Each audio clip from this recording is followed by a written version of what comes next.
About that time. All right. Hi, everybody. Welcome to Xuanzang Tower. I got stuck at a hotel. Didn't think I was going to be out here, but it's very cold where I am. But I assure you, I'm wearing a three-piece suit under this jacket, uh, just to keep it fancy. Um, it's getting close to Christmas, which is a big holiday for us out here in the US and some other countries. So ramping up for the festivities, and why not start with an amazing class with Adam. So we're going to cover some logic today, destroying the darkness. So not easy. So everybody, please get your brains ready.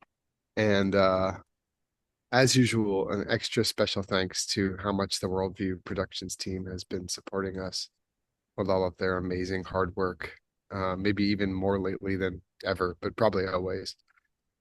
And all of our interpreters, you guys are incredible for interpreting this work, this really fast, difficult uh, discussions that we do have. Um, if you're all ready, Adam, are you ready? Hey, Hello. hey. Okay. Looking good. Whoa. Let's see. Whoa. Camera back in. Yeah. I got sick this week too, man. I've had COVID all week. Oh, I'm really sorry to hear that, dude. I'm Everybody in the so house has got it. We were like kind of worried about the grandpa. Oh Um, no, yeah. he tested positive too. Yeah. Oh, Yeah. We brought it back from a dance recital. Anyways, I didn't sleep at all last night. So you guys just got to bear with me. No, I'm trying not trying to complain, but just I'm not on fully operational this morning. Let's say. okay. All right. Well, all I would say is don't worry, less is more. Yeah. Take it nice and slow, take it easy. We could, even if we just Oh, cover a few lines, you know what I mean, for yeah, everybody's. yeah. Well, so what I thought to do instead of in lieu of having a homework, just because we're not meeting with Geshe, I've got a list of four things. Let me share my screen here. I've got a list of four things that they're kind of like questions or things that I've been just kind of dealing with. You guys see Yes. right here. Oh, Okay. All right. So, are you guys seeing? Do I have the right document highlighted? Is it a list of four things here? Che. yes. Okay. Yep. Um, yeah. So, like I said, no homework, but I thought maybe we could have a pre-class discussion about these four things, which have kind of been giving me some. They've all been things that I've been spending time thinking about. Um, so. And I just wanted to bring him to the mixed nuts and the worldview community to see if maybe anybody could help me progress my thinking. Um, Cool. Cool. all Thank right. you. This is great. So the first one, so we're currently discussing, we're spending time studying wrong Rick right now, or apperception. So the thought crossed my mind, it was like, well, our our Che She, meaning recollection, and wrong Rick, could we say that they're the same thing? Can we say that they're Dunchik? Hmm. And if not, what's the difference? So I think there's a difference, but I'm having a hard time kind of verbalizing it to myself. And it's more Yeah. than, it kind of feels like a hunch more than like anything I've proven myself. So Cheche versus wrong rig. And isn't Che a particular kind of recollection, like a particular flavor Yeah, of recollection? yeah. Um, Now, does anyone else have any? I mean, do you think they're subsets of one another? Excuse me. Do you think Cheche, anybody else agree with Nick that Cheche is uh, could be considered under the group of Rangrick?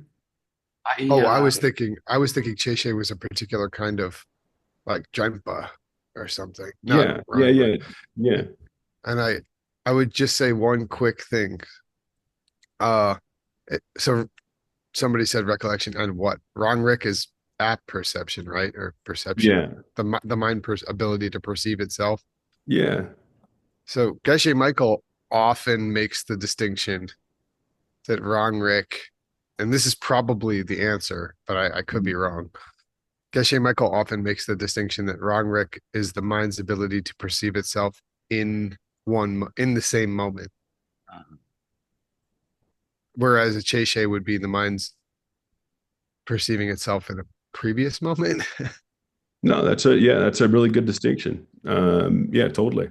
I think the time gap problem and the subject object duality thing that arises out of that is it probably is central to understanding the difference between the two. If we were going to try to put them and arrange them in a hierarchical way, um, where would we put Cheshe and where would we put Rongrek? Why? I'm not exactly sure why we're putting those two together. Geshe, right, I think of more as recollection, or I guess maybe in Sautrantica or in the books that you and I are working on, Adam, and we think, but we haven't totally come up to it, right? Can be like a conception of the object or something that that is no longer direct or something. We haven't really gotten into the technicalities of it Yeah, yet. yeah, and it's actually one of the topics. This is one of the topics that I found discrepancies between Mhm. what Jetson Copper writes about Mm. and what Kjip J writes, and also what Galsup J. They all seem to say different things, Mhm. specifically regarding Rangrig. Now, the reason that I'm trying to include Rangrig and you, because you said you don't know why we're putting them Right. together, Yeah. and the reason that I kind of gripped it is because they're both operations of the mind. I think, Mm. contextually and out of Uh, if we take them out of a if we take them out of any, how do I put this? Yeah, mhm. no, they're both just operations of the mind. So the Cheche being related to a prior awareness, right, is Yes. central, right? And it's going to become a huge talking point as to whether or not the original perception of the color blue, let's say, um, whether or not that is direct or not, and what it's so the memory of the perception of blue, right?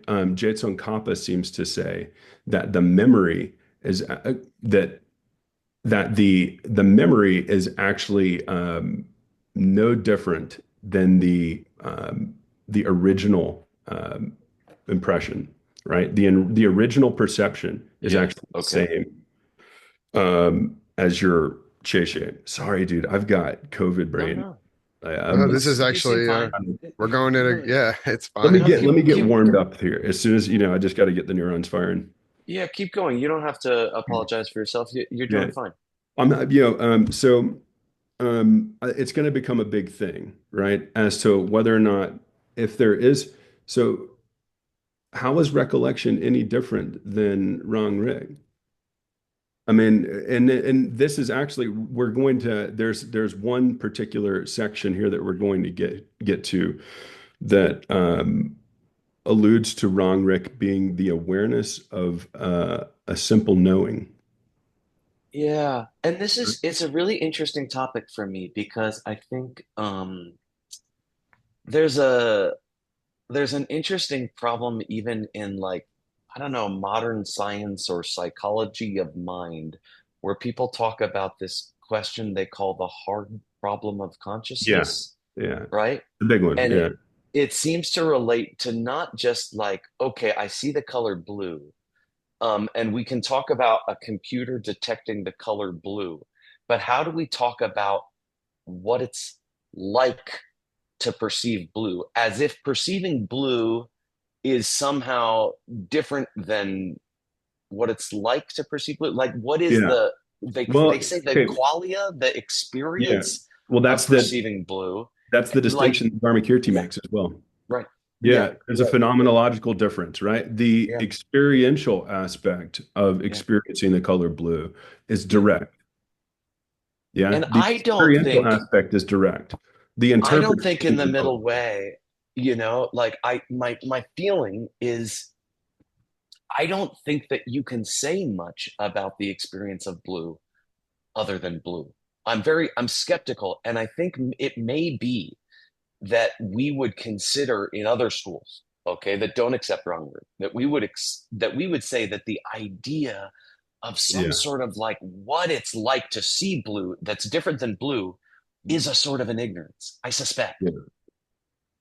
yeah, yeah, totally. This is exactly what I was hoping would happen, man. I appreciate the back and forth. I like fleshing these things out. And it's Certainly all, something I'm struggling with too. yeah. I think and everything that has been said so far has really kind of it's given me a couple of different ways to think about it. So I appreciate it. Um, I had another yeah, Chase, right? And what's the difference between Chase and Che Gom, Oh, right? uh-huh. Is it Bagom or BSG, I think. yeah? Uh,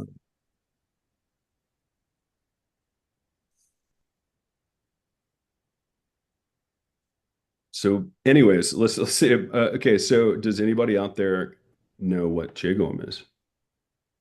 Yeah. Uh, in the chat before the nerds Anybody? answer. It's just SGOM, by the way. Is it Oh, just yeah? oh, That's Yeah, yeah, yeah. Oh, um. Anybody? It's Utpal. an uh, analytical Analytic meditation. meditation. Yeah. Okay. right. Thank you. Yeah. Is this thing on? Yeah. Uh, yeah, Qigong, analytic meditation. So Geshe brought up the term Che Su. Where was it? I think it was in, yeah, just here. And I thought it'd be interesting too to look at his note here that he made it himself. So it's Say Mar, right?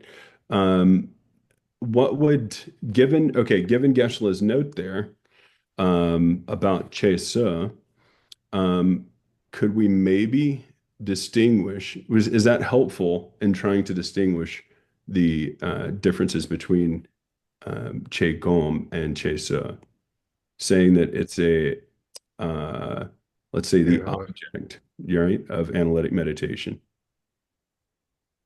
Uh, I thought Well, it was I- to stand up under investigation. Like it passes investigation. You can investigate it and it stands. yeah, yeah, yeah, So yeah, yeah, yeah. Yeah, and Geshe said that the classic example of Che Se was that if the pen had any nature from its own side, then a dog would write with it.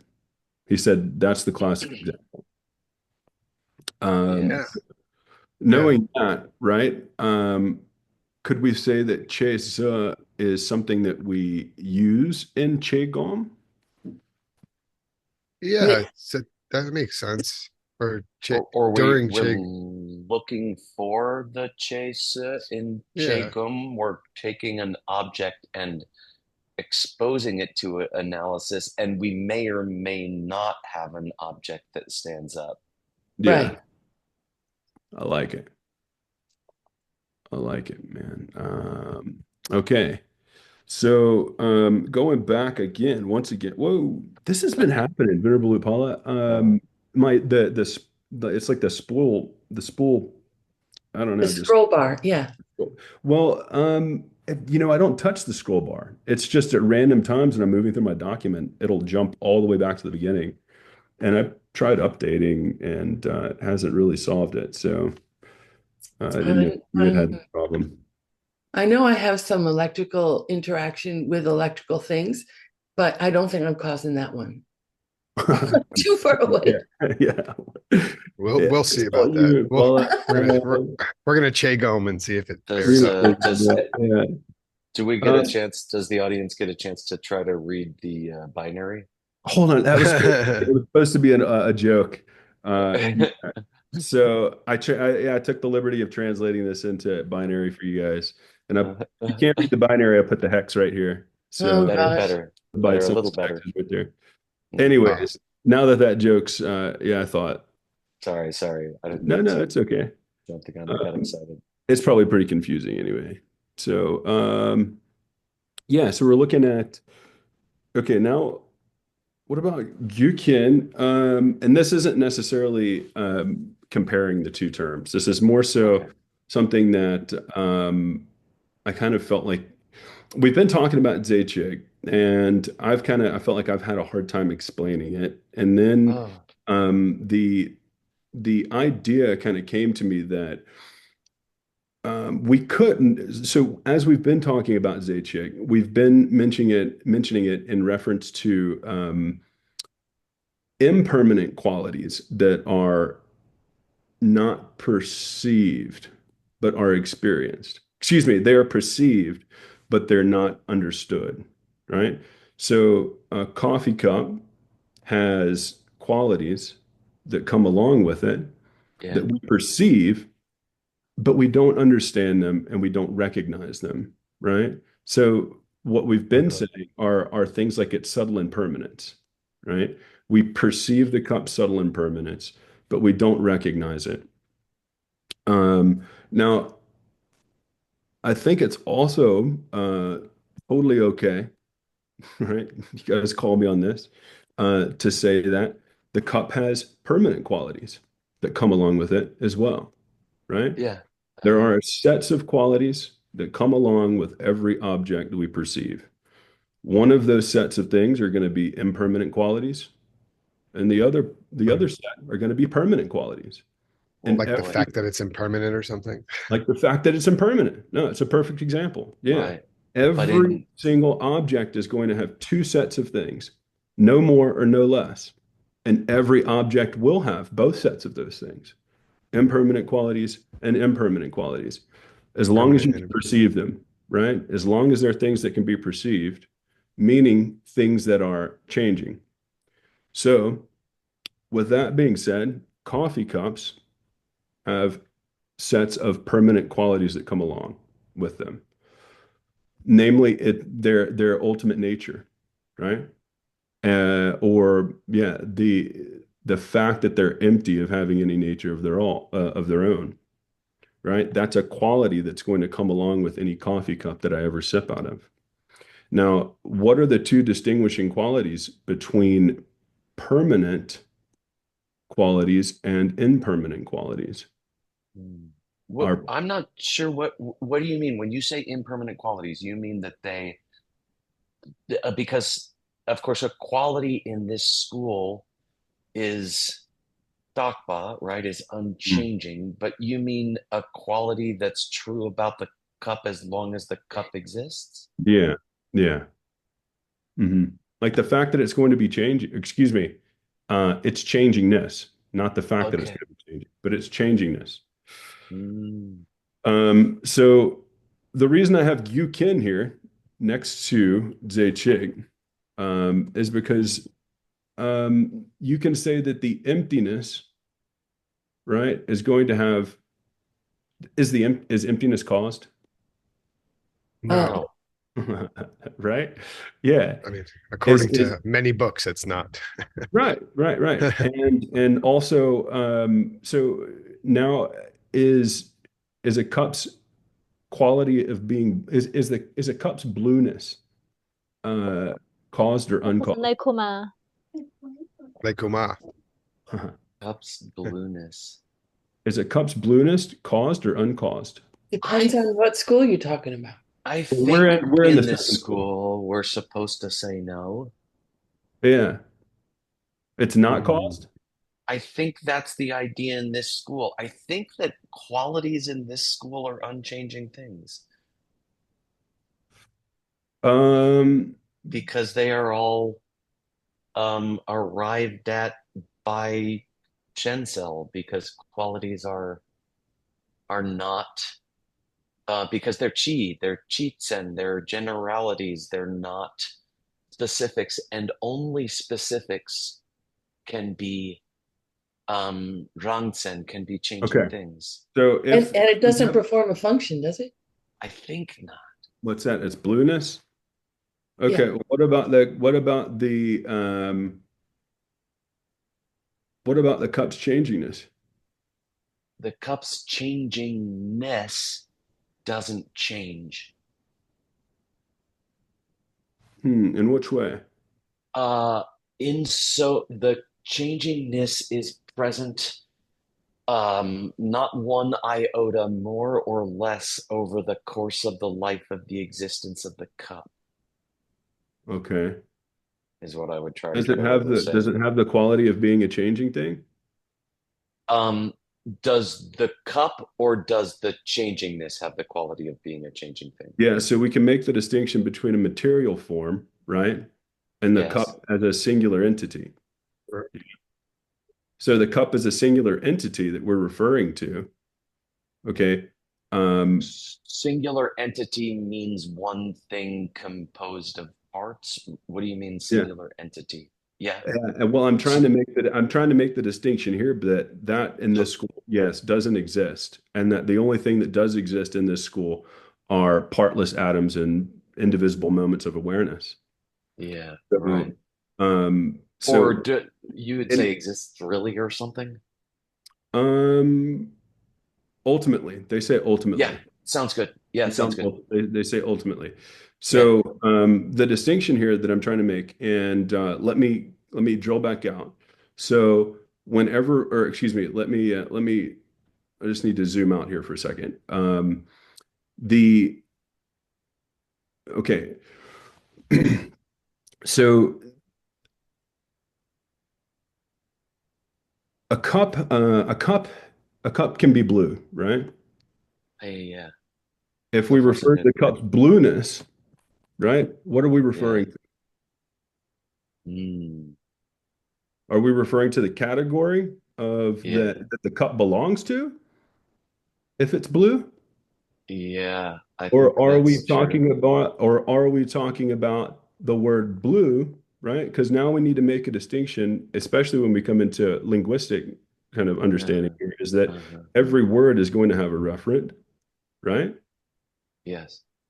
So I don't think it's going to be the quality that the cup belongs to, because you're talking about the cup's blueness. So blueness is uh okay, I think that the what I'm trying to do, and maybe I'll just be more direct here. I was trying to be skillful. I was trying to kind of like I was trying to have like a mini kind of like debate.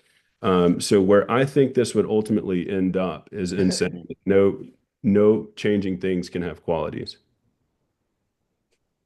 Oh, that's interesting. If I'm understanding what you're saying, Kramer, and the reason that I have to say that a cup can have the quality of being blue, right, is because it's something that the cup possesses. The cup possesses because it's a referent of that term. So the cup possesses blue, right? Okay. yeah.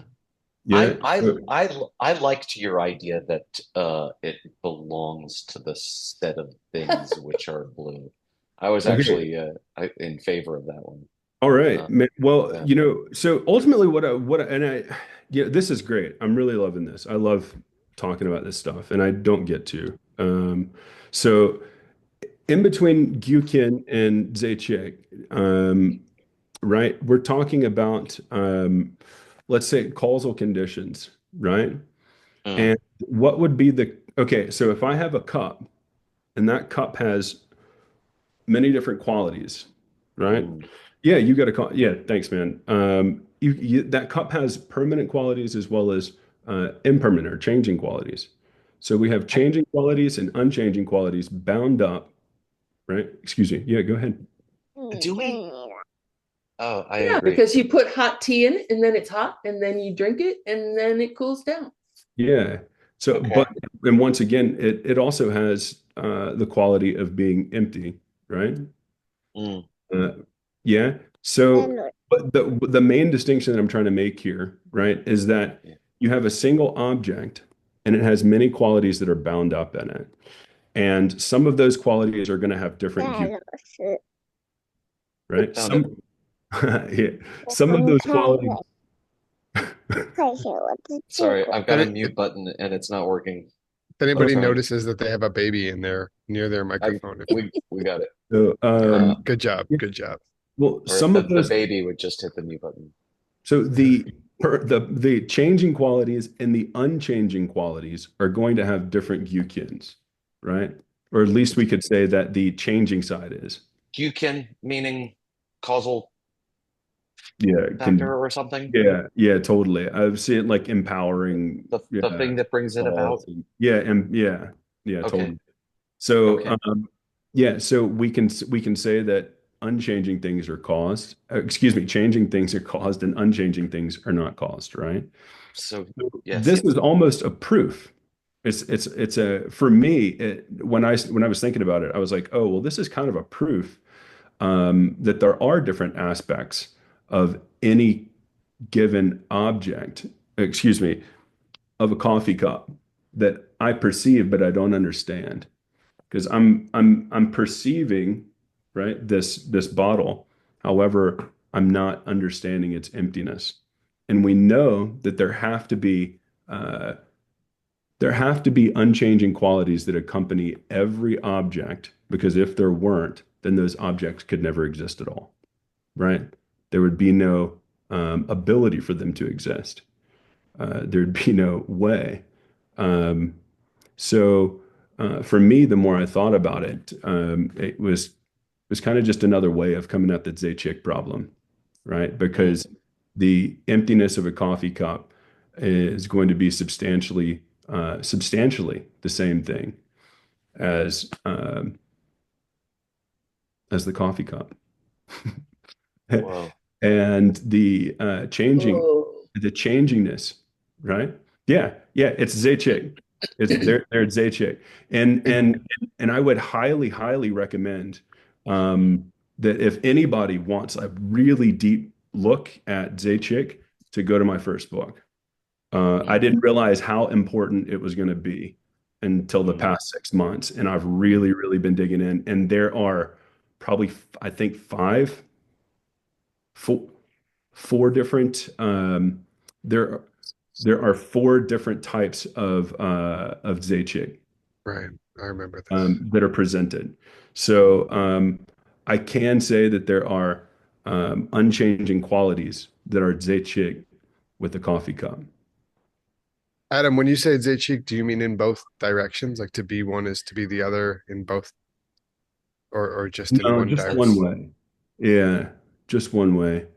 So, Um, so like, I mean, we can explain that for the participants. One of the clearer ways that we've learned what Zaychik means is to be the coffee cup is to be something you can drink from, or like, so it's their Zaychik, a coffee cup and something you can drink from. And when we say one direction, we mean a coffee cup is to be a coffee cup is to be something you can drink from, but to be something you can drink from is not necessarily to be a coffee cup because it could be a thermos or something, whatever. yeah, and yeah. then Adam, could you remind us what emptiness is precisely in your school? Uh, um, okay, this is well. So I kind of had the same. So we wouldn't call it emptiness. We would call it selflessness, right? yeah. And there's also there in this school, the big distinction is in between the let's say the two truths. So if something belongs to conventional reality, it's considered ultimate in this school. Excuse me, from the perspective of the higher middle way, it is the exact opposite.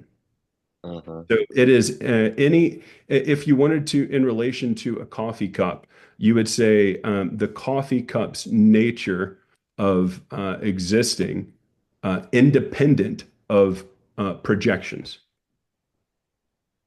Seriously, it's Uh-huh. it's That's that his ultimate. yeah, it's Uh, that diametrically opposed. It actually came up earlier in Destroying the Darkness.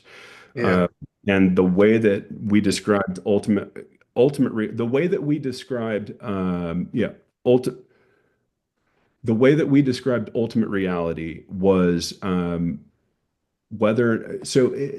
distinction here lies between Rangsen and Chitzen, right? So there's a bifurcation that you see come up probably five there's a splitting or a dividing of reality into two that comes up in three or four different ways in this book. The first, you could say Rangsen and Chitzen, okay? Mhm. Let's say the second overlay would be ultimate reality and deceptive reality. And Rangsen and Chichen, they follow the same line, just for right? the viewers at home, right? I mean, just to remind people, right? Rangsen and Chichen meaning like, Actual objects and archetypes, or Yeah, yeah. you could say concepts or conceptual thought and yeah, change and versus the changing you world, you could right? say the realm of ideas and the realm of actual stuff. Yeah, definitely. And that bifurcation follow that division follows the division of reality into ultimate and deceptive. Yeah. Ultimate objects are actual objects, and Hmm. conceptual thought belongs to deceptive reality. So, if you wanted to ask me for the second school's definition, I would say that it very distinctly follows those lines. And you could break it down into subjects and objects as well. Um, there are, yeah, there's actually a few different ways of looking at it. Um, Yeah, I think you could because look, say yeah, any sorry, go two, ahead. every single coffee cup in this school, every single coffee cup is different. Every single coffee cup is utterly unique. No Yeah. two coffee cups are the same all. They are totally peculiar, unique, distinct from one another in every way. And the ideas that unite them, the idea of coffee cups sharing common qualities, even such as being coffee cups, is put Mhm. upon them by mind.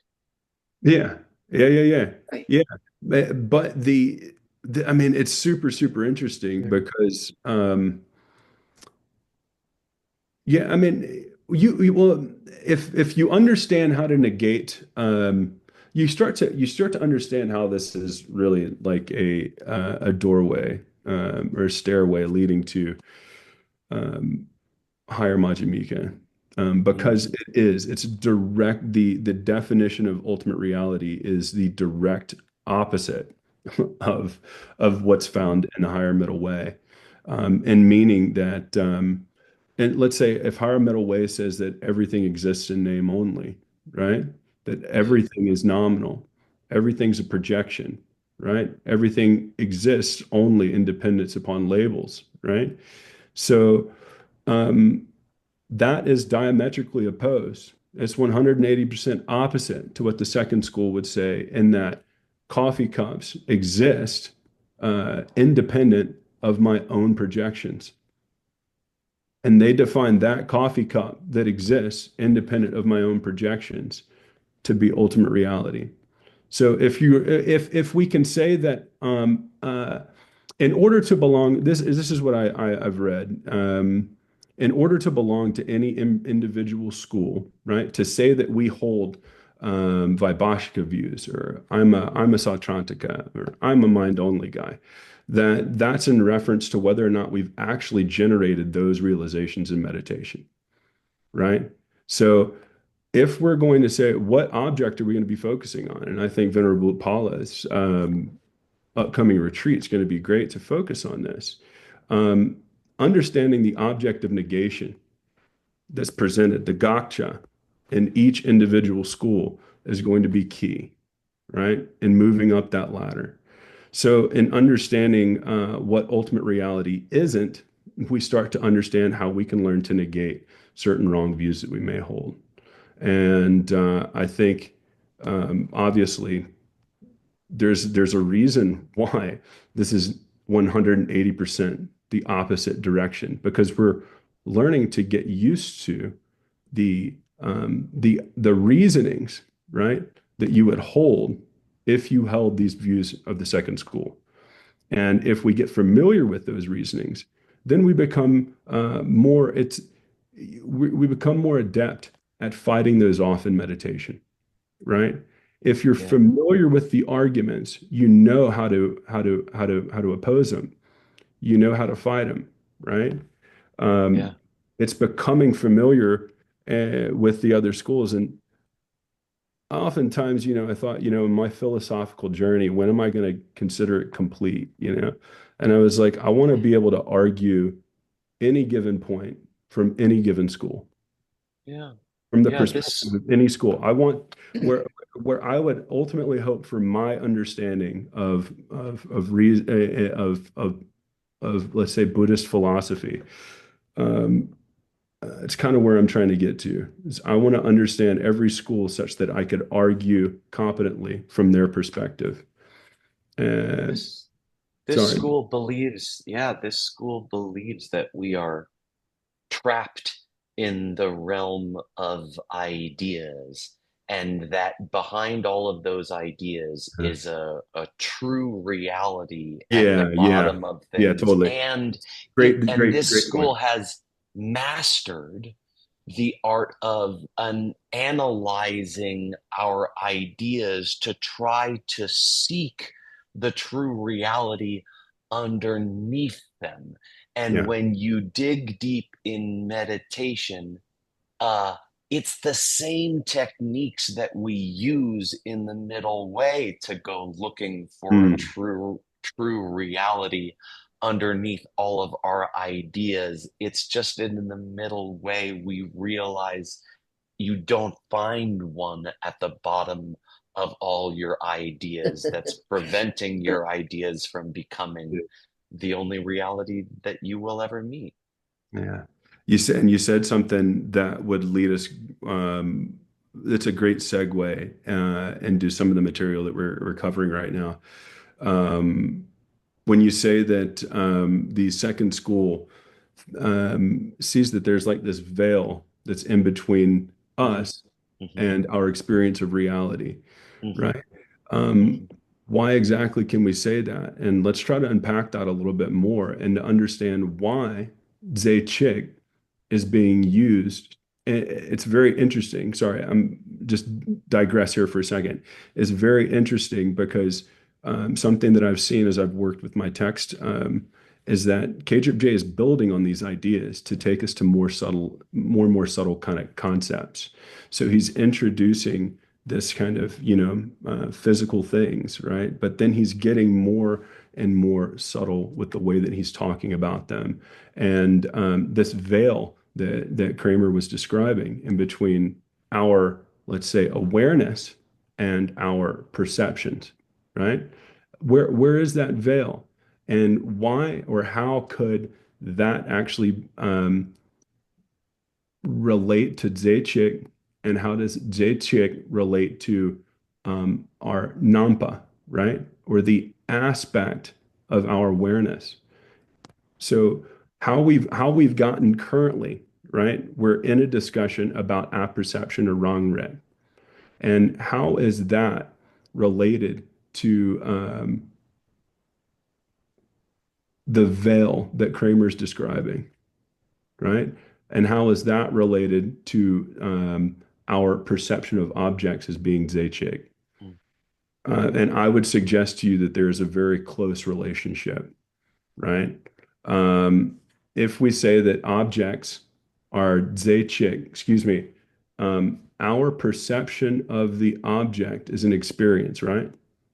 It has to be direct, right? If I touch something, that's direct. If I see it, that's a direct perception, right? It's confirmed by my visual awareness, right? I know that there's an object out there. Now, where does that perception meet our mind? How Yeah. are the two related, right? There has to be the way that I think about it is kind of like an invisible lens, right? Almost like a mirror from the perspective of like the mind only school, right? A mirror and the object that appears in the mirror are Zechik, aren't they? A mirror and Hmm. the object that appears in the a mirror and the object that appears in the mirror are very much so like the Zen Nam and Sung Nam that we've been discussing. And what I'm suggesting here is that the two are Zechik. And Whoa.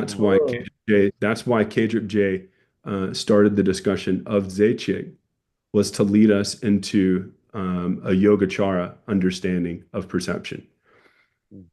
Because if you really understand, excuse me, and I don't really understand, but from what I have seen and from what I'm getting familiar with, is that this is where I've said it before, where the distinction between the Sautrantikas following reasoning and the mind-only school follow reasoning overlap is right here, and it's because of this particular topic, right? So that veil, once again, that Kramer's talking about is he's saying that the second school, because we're kind of still talking about the emptiness or selflessness, Dakme, from the perspective of the second side, the second school. And Kramer is saying that the the real world is hidden to us.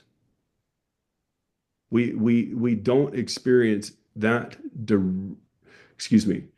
Our understanding of the world is indirect, and we have sense data, and we have to interpret that sense data, right? But any interpretation of sense data is conceptual.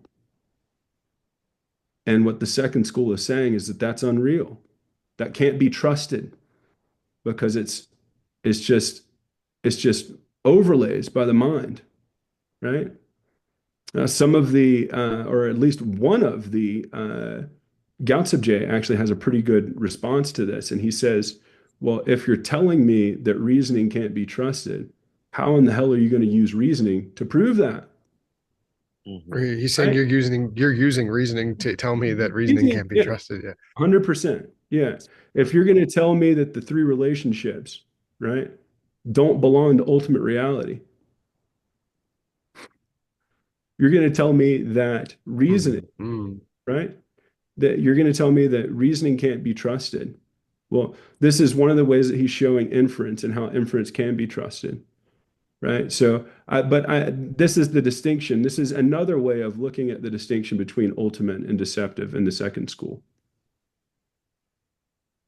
right? Because things that are Whether hidden, there's a base reality, you mean? yeah, What- things that are hidden belong to ultimate reality, right? Because you remember when I said there are like four or five ways that you can distinguish reality, right? And the division follows too. Rangten, Cheatsen, ultimate deceptive, right? Yeah. Now, another one of those is hidden and unhidden. Or Yes. remember, the Yes. other one is ngunto. Yeah. Excuse me. Obvious. Yeah, obvious reality and hidden reality. And Mensum and those two, Koke. those two follow that division. Okay. It's none, excuse me, there's nothing in one category that belongs to the other. Mm. In every object that you can think of, see, hear, smell, taste, or touch can be put into one of those categories. And In the same moment. and never do they overlap, Yeah. Mm. right? So Mm. I yeah, There was a discussion, I believe, in that same part of the book about how something can go from being Kokir to Ngungir or something like that, right? I don't know. Okay. All right. Well, it was a while ago. And it has been a while ago. Well, it's interesting because we also get into the distinction between well, direct and indirect perceptions, right? Do direct and indirect perceptions follow that same division?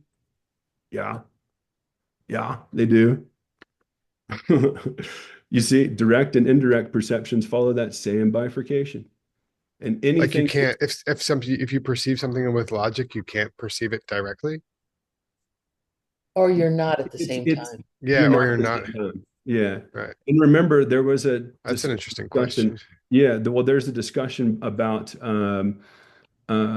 context, right? So there has to be context, and you have to say for one person, right? Right. One That's At, right. time in one and place. Yeah. at this time, Yeah, yeah, yeah, right? yeah. And yeah, once again, like Upala and Venerable Upala said, in this place, right? So those all refer to where any given person is able to place any given object into one of those two categories. Right. So you've got hidden, right? Hidden things are indirect Are perception. perceived by indirect perception. Yeah. Yeah, and they also belong to do you experience those directly or indirectly, hidden things? Indirect perception. Indirect. Do indirect perceptions belong to ultimate or deceptive reality? Oh, right. From Indirect the perceptions perspective belong of to this deceptive from Deceptive this reality. school's Yeah. deceptive point of reality, view. Yeah. right? Are Deceptive they from are they changing or unchanging? Hidden Unchanging. hidden things are unchanging, right? Yeah. well, and things are unchanging. Yep. Yeah, Yep. unchanging. Yep. Yep. It all seems fine, Adam, with a huge exception in my mind, which is when it comes down to the idea that there is some basic sense data Mm, that is, especially if we talk about um partless particles or yeah, atoms, some atoms that are not collected, they are not collections, they're not generalities in the yeah. sense of being collections, and that's the only true obvious stuff. We Well, can't see that stuff, it's too small. So yeah, we're back, the only stuff that we in theory should be able to see directly, we have to use indirect means again to try to yeah, see, because it's just too small. yeah. So it seems like there's still a problem with Oh what yeah. is called For sure. Ngungir or Okay. obvious reality on this level. And Yeah. I suspect that what we're going to find is that we're going to have to allow for some sort of direct perception Mm, of composed changing objects, not just the ideas, but Mm. a coffee cup. Now, the name coffee cup, the idea that it's a coffee cup, the yeah. qualities applied to a coffee cup. I'm not saying that, They go but middle. I'm They saying that do. we're going to have to say that the collection, right? Sokchi, a collected Yeah. generality, as opposed to a rikchi, okay, or Mm. a right a generality, a category, the quality, but the sokchi, the collection of stuffs here Hmm. that I think we're gonna have to say at some point um An actual thing, a wrong is thing. real in this school. Yeah, right. And is Junjenupa, right? Like can do Yeah. stuff. Well, Uh-huh. from the perspective of the classical Indian schools, Mm, they may say it differently, mm, even from the perspective of the second school. Now, the interesting thing about a commentarial mm, tradition and mhm, its mhm, its kind of export into Tibet is that the Gelogs have taken a commentarial tradition and have interpreted what Dharmakirti was saying. So you may have Gelug interpretations of Dharmakirti that contradict what Dharmakirti said as well. And one of the things that one way, very simple, is that you have to say that coffee cups are Rangzhen, Mhm. right? You have I to. think s- Why? I think Because so. if they weren't actual things, then you couldn't perceive them. Yeah, Yeah, and they couldn't much perform less a drink function coffee. like holding coffee. Yeah. You Yeah. couldn't, Yeah. you couldn't, you couldn't see them directly, Mhm. right? So yeah, and collections are a big topic. So there's something called like I think it's like first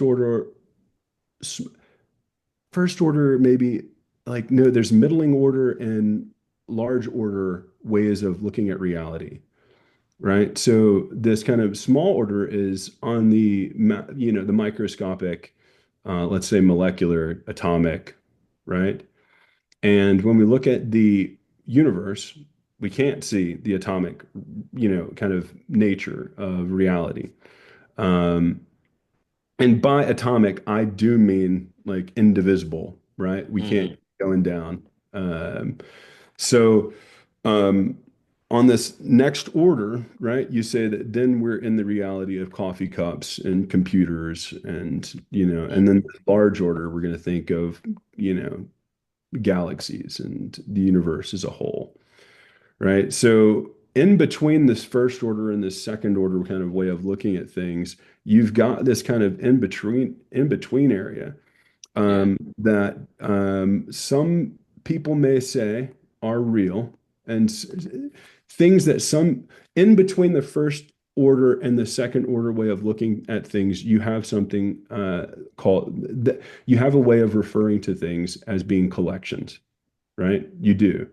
And less so than a coffee cup, but they specifically, and this is where I thought it was interesting, because Geshe Michael has always said the only thing that you can see is colors Color and and shapes. shape. Colors and shapes. It's the only thing you can see is colors and shapes. So if we take that at face value, then we don't see coffee cups. We see Right. indicators of coffee Yeah, cups. definitely. Yeah. So what I'm suggesting is that maybe there's even, but I don't know. I'm conflicted with this Yeah. idea Yeah. because I have heard prominent lamas from our tradition say that um, you can see coffee cups, and coffee cups have to be real because you do see them and they function, right? So, but Geshe Michael and my first book say also that all you can see is colors and shapes. Uh-huh. Okay. So I'm saying that may be something to meditate on. Yeah, for sure. Um, yeah. Now I do want to hit this up though, these last two things. Um, Right. a Buddha's Right. omniscience and wrong right? So what we're going through and what we're in right now in Geshe-la's notes is an appendix. I'm supposed to be writing an appendix on self-perception. Okay. So Oh, one of the ways that if we say from the perspective, what possible problem may arise if we say that from the perspective of the higher middle way, self-perception does not exist. There's no such thing as self-perception from the perspective of higher middle way. And why may a Buddha's Like, pose No problem. a pretty big problem to asserting that? you would have to say that an omniscient being would perceive themselves in directly in the same Hmm. moment that they're perceiving Yeah, other objects. yeah. Because Buddha's omniscience perceives all subjects and all objects in all times, Right, right? right, right. So the Buddha would have to gain Rangrik at the least, Yeah, according to the highest school. yeah. You know, maybe, maybe there's you talked about different orders, Hmm. Adam. Hmm. Maybe a Buddhist omniscience is at an entirely different order. Yeah. mm, I like that. No, not just like Really like that. smarts Yeah. or abilities, but it like time is blown away. Yeah. Like to Yeah. say all time does not mean three times. Yeah. Yeah. Yeah. It's one thing. It's Yeah. a, That's nice. I was thinking that too. I mean, I think whenever we come up with discussions where we're trying to talk about what a Buddhist sees, you're always like, It's crazy. oh, like, Yeah. Yeah, it's ineffable. It is ineffable. It's they say masam jame kishera parochen, that the perfection of wisdom is beyond words and thoughts.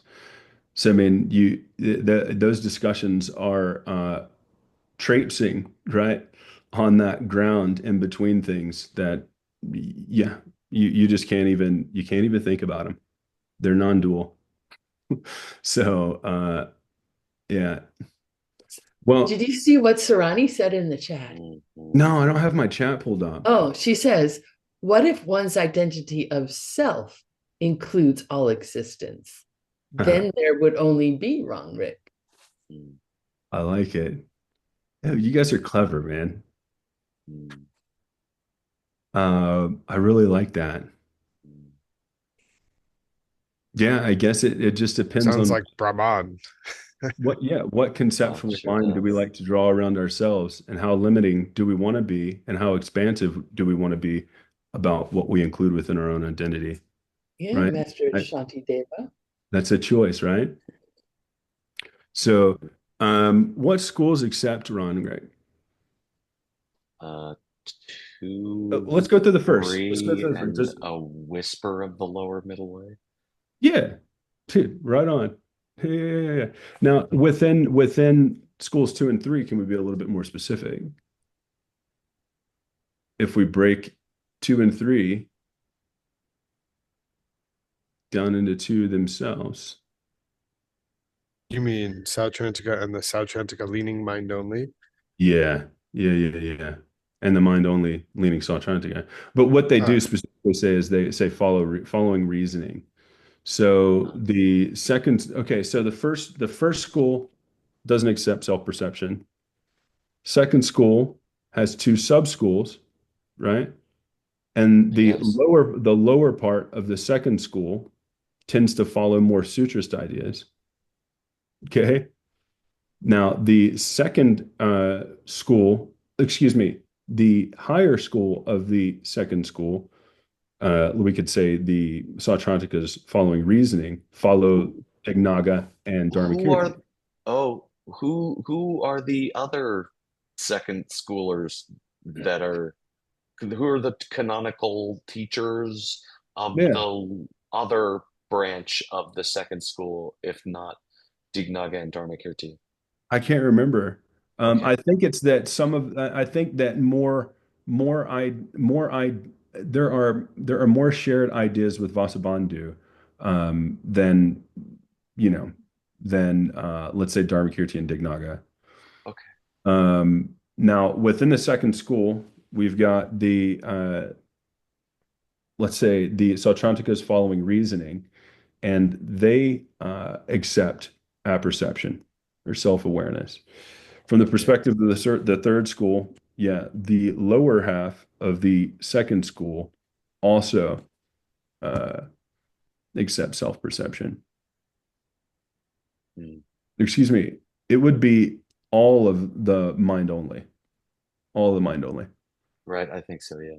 Yeah, and then the lower half of the higher middle way school, right? So the Svatantrika school lower half of the middle way. Yeah. of the middle way. Yeah, did I say mind only? Yeah.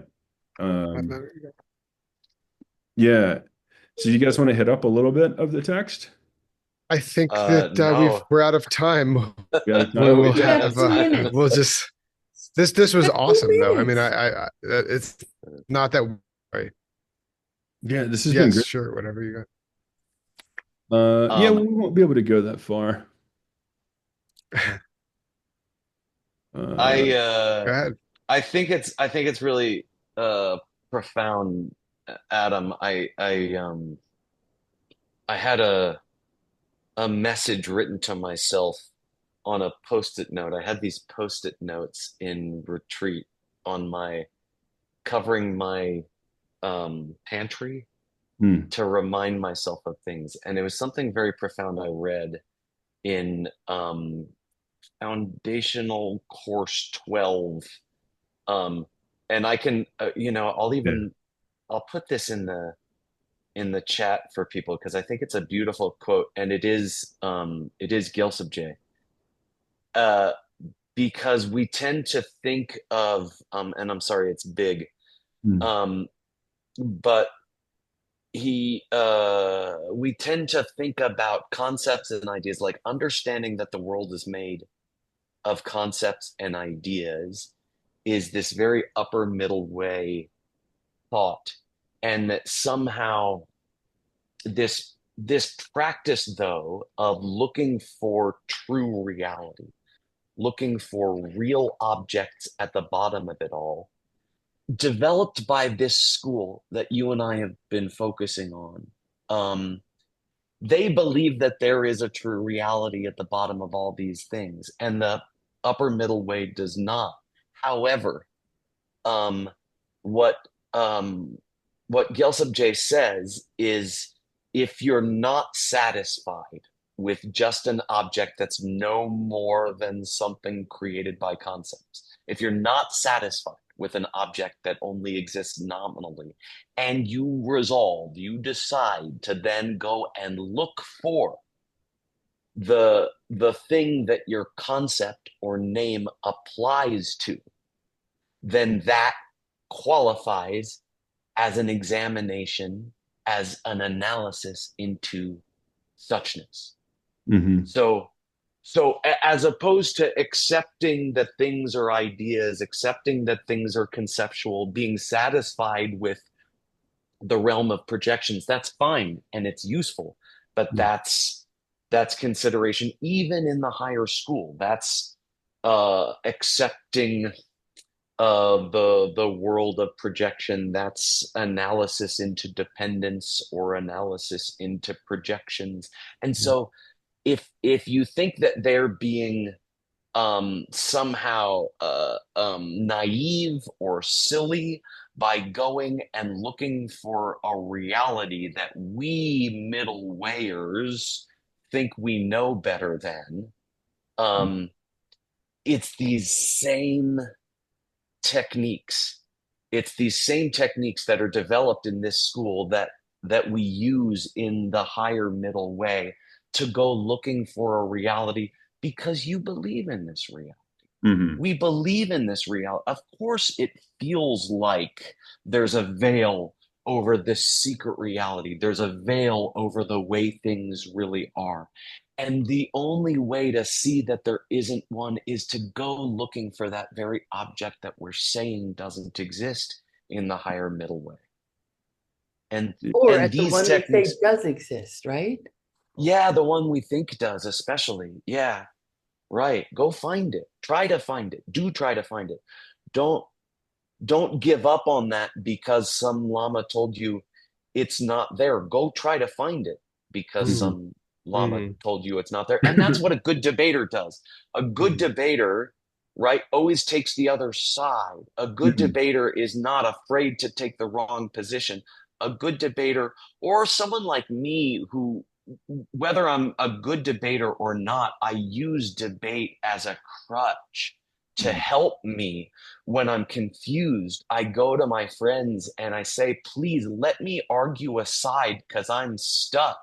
Yeah, Right? Poor Nick, I do this to him all the time. I can be a real pain in the butt.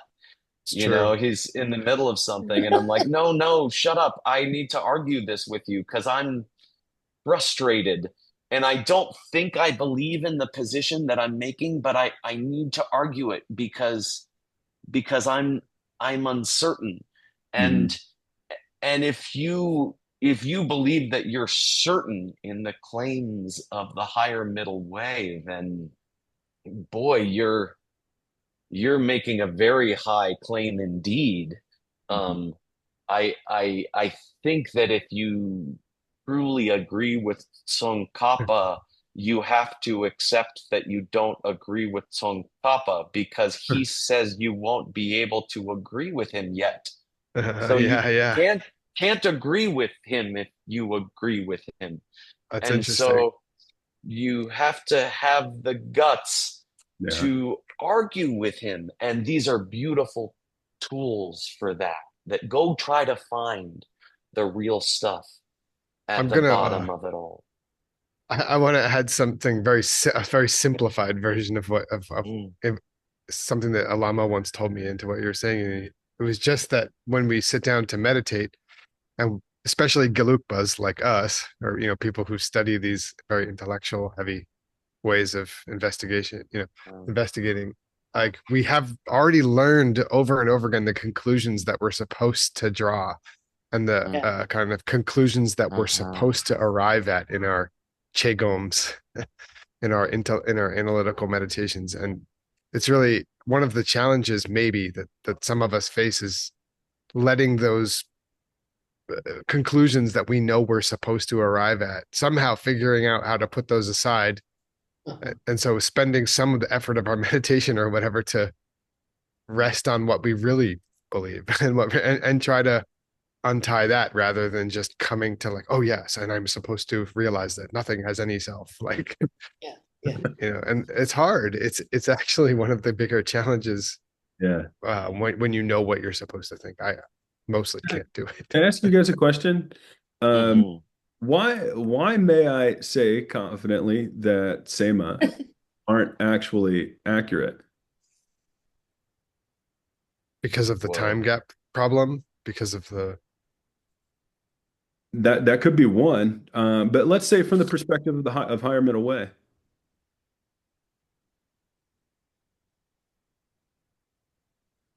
Yeah.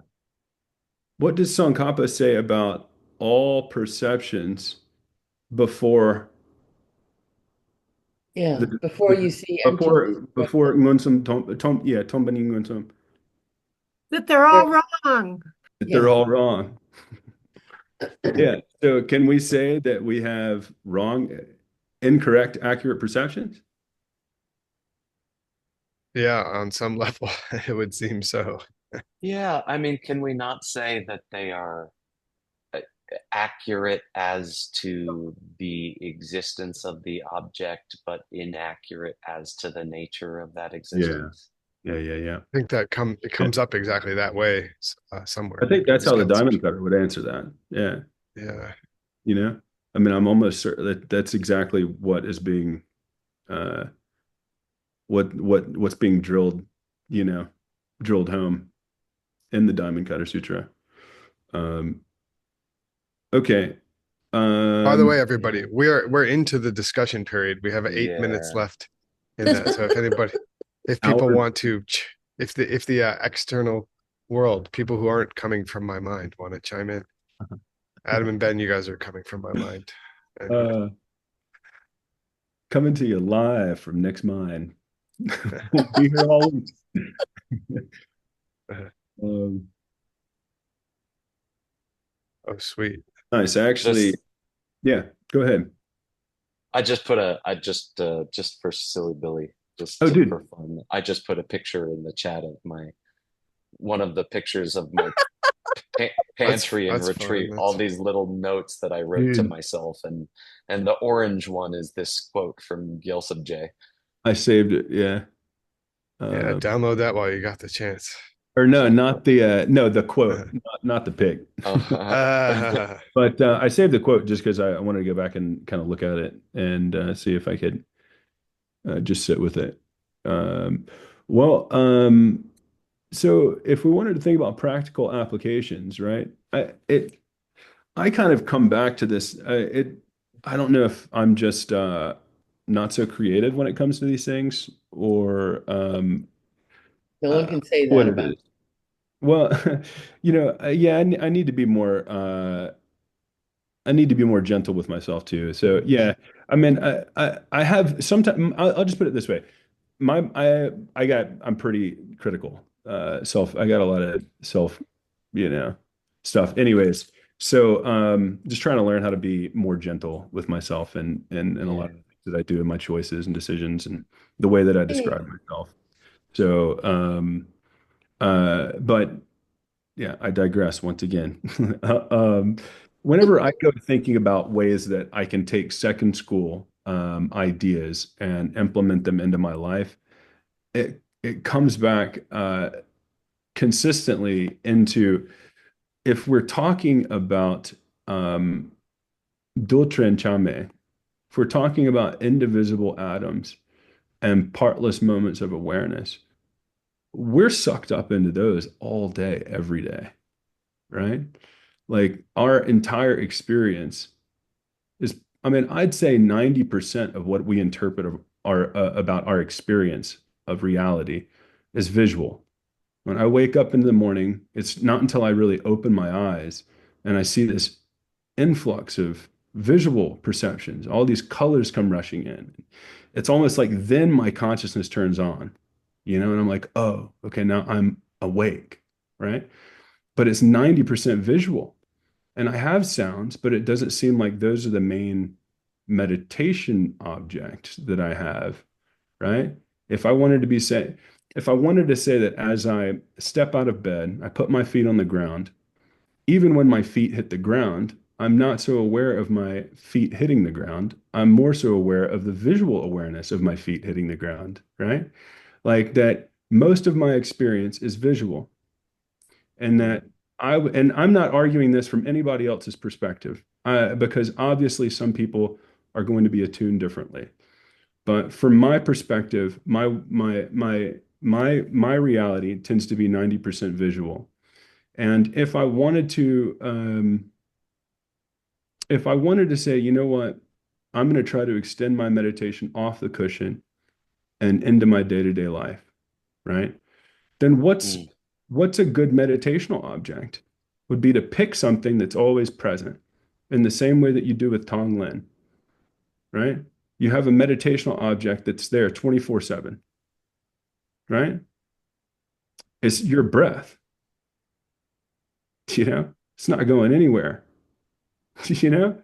So if you wanted a meditation object, you got one 24/7. And I would say that it's the same way for visual objects. And I tend to be an analytical person. And as I'm walking into my reality, one of the ways that I try to stay mindful is by pulling up these things that we go through in class, right? And I try to catch myself like, oh, how am I constructing, deconstructing, labeling, right? My reality. And then as I'm doing that, how am, what are the impressions behind that, right? How do I feel about these things, right? Are those things empty, right? And so it becomes a very, for me, like I said, I'm not arguing this for anyone else but myself, but my simple experience of reality can become a shifting between Shine and Vipassana. I can take my entire experience, right, of reality to be this walking meditational engagement. And obviously you got to go into a convenience store sometimes, and it's going to be hard to have a conversation with somebody if you're doing that. But, if I'm analyzing and looking at where things are coming from, and I'm looking at how I'm creating my reality, either voluntarily or involuntarily, right? Um, then I can also start to extrapolate once again how those things exist uh, really, truly, right? First, it's identifying the objects in our reality.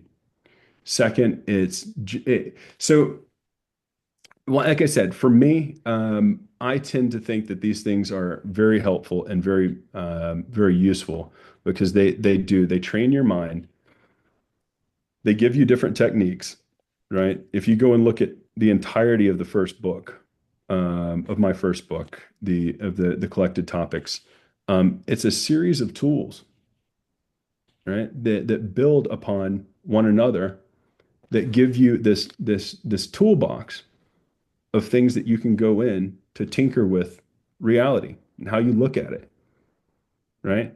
And I would argue that karma gets stronger, right? Depending on your understanding of reality, right, and how well you understand emptiness, can highly influence how big or small a seed is, and how quickly it will ripen. So I argue that the more I study these things, the the the greater my ability to program reality, right? If I'm a programmer and I'm creating my reality, then all I have to do is tinker with the code. And the more that I understand the code, um, the greater I am the greater my ability to dictate what happens in my reality. That should be, if you study with Geshe Michael for any short length of time, you should, I mean, that's what kind of gave me hope. Mhm. Was it was the greatest gift I think I've ever received from Geshe Michael, was just the understanding of how great things can be, and that I'm the I'm the I'm the programmer here. It really is, dude. I'm Neo. you know um, you know what I mean? And it should be. I mean, I think that's anybody who's come to a point where they realized that Geshe Michael is delivering the truth of ultimate reality, right? I think has tasted that exact same thing at one point or another, where they've seen, like, and they've gotten this level of hope in their heart, right? Which is then a great diving board for understanding bodhicitta, and coming into all these greater concepts and these things that are just mind-blowing. But for me, first off, I had to understand why and how I was misperceiving reality in order to understand, you know, how I should be perceiving it, right? And that all comes with the pen, right? And so I don't think you're going to get anywhere, which there's a 7-point reasoning that Chandrakirti has developed around describing chariot. And, I think that is what or where the pen came from, right? So if you want to understand reasoning, you got to understand these things. And on a day-to-day level, on a moment-to-moment level, just remember that you always got meditation objects, and meditation doesn't have to be left on the cushion. You can be thinking about these things all day. And it's the mundane things that you should be considering the higher reality of. But Nice. that's Thank you, just my man. opinion. That's just my opinion. That's What beautiful, do you Adam. call him, Thank you. mundane then in that case? Yeah. Um, we we're at time, and that was a really great, beautiful class. I think it worked great. I'm glad you came up with these questions, and I think it sparked a really fascinating discussion amongst us and everyone, and just really great psychological things to be thinking about. I think can be helpful for all of us. So thank you, Adam. And I'm sorry. I hope that your whole family and household recovers quickly. Yeah, And we did we're not on the notice that we didn't notice that you didn't sleep other than you telling us. So thank you. same. Um, so, and we've thank you all for coming. Thank all of these hundreds of amazing people who are coming and participating with us. We're really so grateful for you all. Um, and we've got the Peachtree World News coming up, and then we'll break for the until Monday. So, is Juan here this week? He is. Look at him. Look at that. Looking sharp. The triumphant return. Yeah. Yes. Cleaned up. I don't know. I don't know. I kind of like the other lady. We'll see. We'll see. We'll see. I We asked got her. used to a high standard. I hope you No, can I step back in. I asked her if she wanted to present something. No answer. So it's difficult to Oh, get. Eh? It's gonna be sure, sure, expensive. sure. We're gonna need more budget, Nick. I That's like right. how we only laugh. I will personally fund the Peachtree World News. Yes. We only laugh. Handle that for us, would you, Nick? Anyways, thank you so much. And I'm happy to be back, but I haven't recovered fully yet. My sleeping schedule is crazy. Like I go to bed at 5 p.m., wake up at 3 a.m. Let's see what keeps happening. Hopefully soon. But good news, here we are. And what I can say is that what I've seen in the few days that I've been in Arizona, back in Arizona, um, The Peachtree Cafe is still thriving. It's a wonderful, wonderful place. Peachtree Cafe is going into a small vacation time. I think they are back after Christmas, but I had the chance to be there yesterday, and all the staff, it's exciting. Thank you, Tatiana. Thank you, Irina, so much for all the support you show.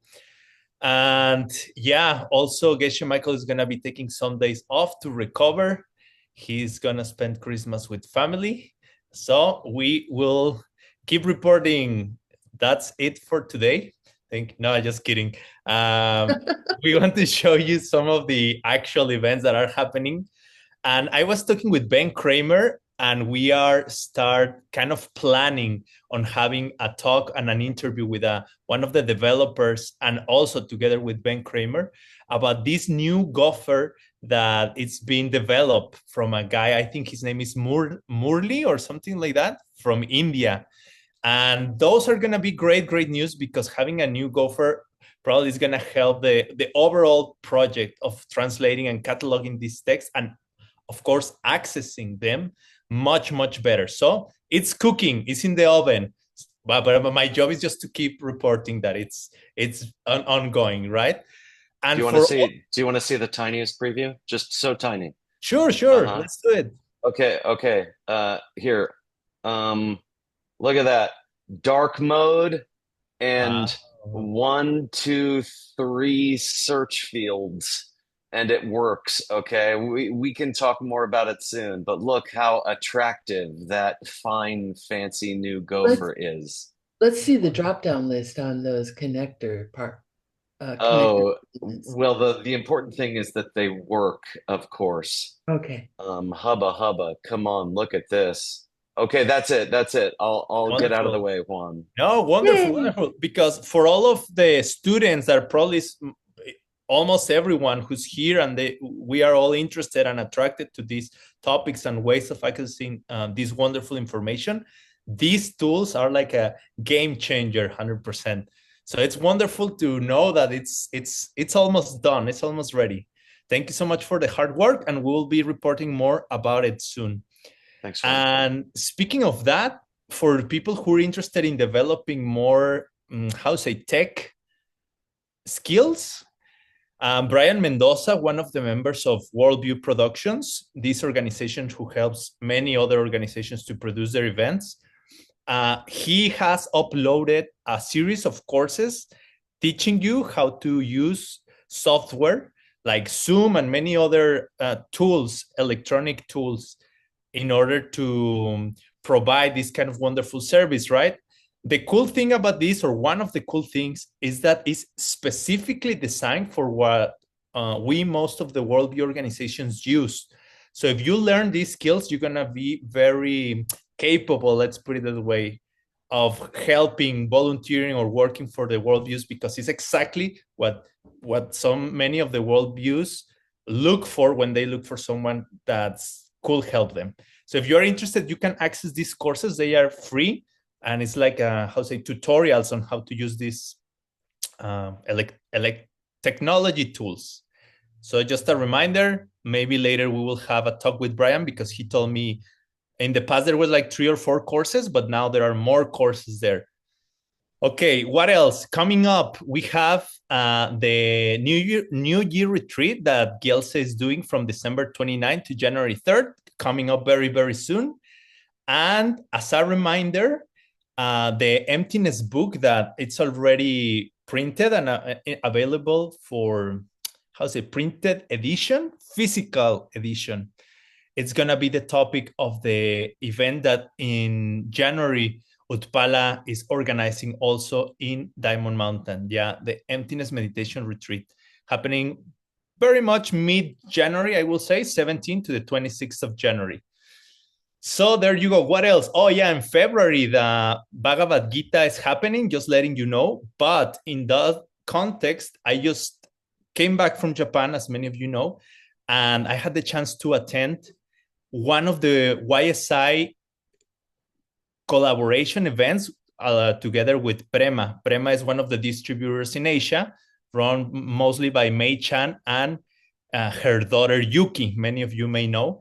And I want to share with you a little bit of the experience that me as a Peachtree World News member experienced there. So I prepare a video to share a little bit of the overall experience of this event happening it's called Koyasan Mountains. It's like a 2-hour drive from Kyoto.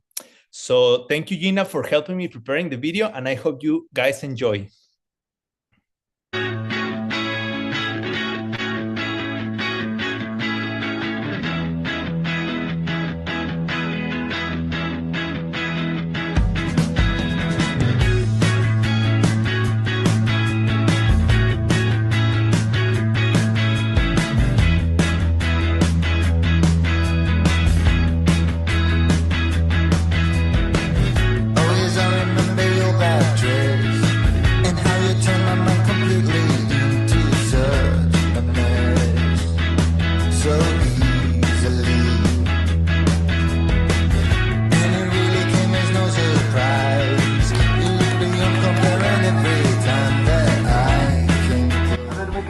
One other special guest, some guy named John Brady.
We are currently in Koya Mountain, more or less 2 hours from Osaka. It's a great ancient place with a beautiful garden. They allow you to stay for your retreat. You get to eat this traditional food, vegetarian food. We are with 47 students. We are having such a great time. I'm teaching the yoga class. Alfonso is giving an alignment class every afternoon.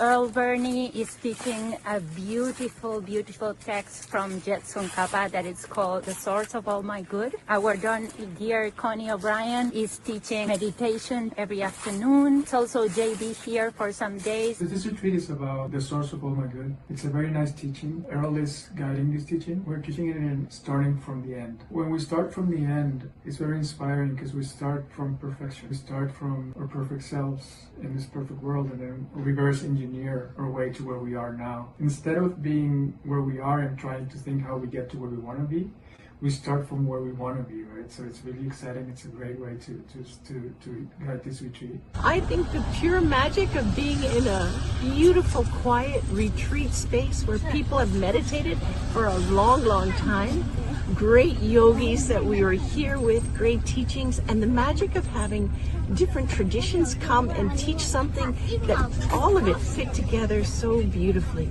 And of course, the students were pure magic. They're the best.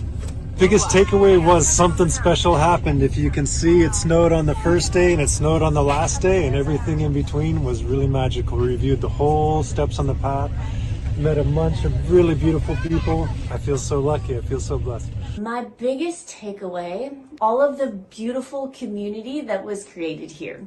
I got to meet some new teachers who became my new friends, and seeing all the participants come together and have their hearts opened by their new friends on the path was so beautiful to see. So when everyone meditates together and does yoga and learns these teachings, it opens their heart, and then they're more available to love people they've never even met before. So it was so beautiful to see that. Definitely the best takeaway. Okay, that was it for today. No, it was a very wonderful trip. It's like in the mountains, and when you are going up in the highway, I really come to understand more. Have you seen these Japanese movie cartoons when they, or many cartoons or anime, when the Japanese people usually describe or depict the forest? It's like a fairy tale forest. And I was able to see that, like the forest in Japan is like, it almost seems like out of a fantasy movie. It's just different, every forest is different, but the Japanese forest is something really like a fairy tale. And the place is wonderful, very into the mountains, into the nature. So if you ever have the chance to, I don't know, if you go to Kyoto, for example, of one of the many events happening every year now, and you have a chance to explore this place, is Koyasan Mountains. Really, really recommended. So I had a great time, and I want to thank Mei Chang and Yuki and all the YSI teachers for allowed me to be there, and for the hospitality. Thank you so much. And to all of you guys also, I hope you have a great weekend. Thank you for staying in. And yes, thank you so much, Gina. A last reminder that we finally have our time and date, confirmed by the master schedule, Rob Haggerty Jr. Now we have confirmed that the New Year's event we are producing is going to be at 2 p.m. Arizona time. It's just going to be a 1-hour program. And then we're going to be organizing a little, maybe a 2-hour kind of lunch party there at the Peachtree Cafe. So if people are in the, in town, in Sedona, you're super welcome to join for the program and for the lunch as well. Thank you very much. You can register in the QR code. It's going to be very fun. At least I'm going to try to make it very fun and meaningful. So hopefully see you there. And for now, let's just hope that we all make it until Monday and we can meet again. Thank you so much. Have a wonderful, wonderful weekend. Thank you so much, Juan. Great to have you back. Thank you. Thank you so much, Ben. Thank you, everyone. Everybody. See you soon. Please. Enjoy. See you guys. Everybody have a good day. Thank you, Adam. Beautiful class. See you guys.